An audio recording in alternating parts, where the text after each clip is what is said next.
Top of page 251, get ready to annotate where you see suspense building and the conflict intensifying. Today you're looking for the climax, where the height of the action comes in. "Ain't nobody here," I said sourly. What you need us to wait for?" "Go on, TJ," said Stacy. "We'll wait." Thanks, y'all," TJ said. Then he limped to the side of the house and slipped awkwardly into his room through an open window. "Come on, let's get out of here," said Stacy, herding us back to the path. But as we neared the forest, little man turned. "Hey, y'all, look over yonder. What's that?" Beyond the Avery house, bright lights appeared far away on the road near the Granger mansion. For a breathless second, they lingered there, then plunged suddenly downward toward the Averys. The first set of lights was followed by a second, then a third, until there were half a dozen sets of headlights beaming over the trail.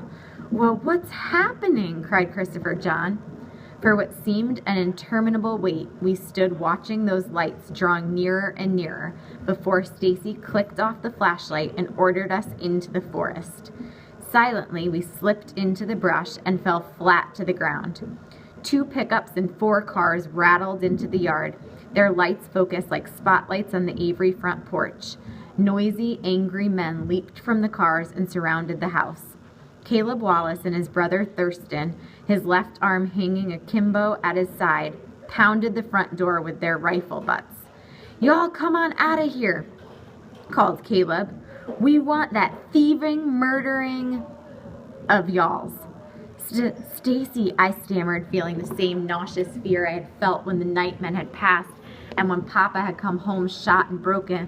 What they gonna do?" I don't know, Stacy whispered as 2 more men joined the Wallaces at the door. "Why, ain't that R.W. and Melvin?" I exclaimed. "What the devil they doing?" Stacy quickly muffled me with the palm of his hand as Melvin thrust himself against the door in an attempt to break it open, and R.W. smashed a window with his gun. At the side of the house, several men were climbing through the same window TJ had entered only a few minutes before. Soon the front door was flung open from the inside, and Mr. and Mrs. Avery were dragged savagely by their feet from the house. The Avery girls were thrown through the open windows.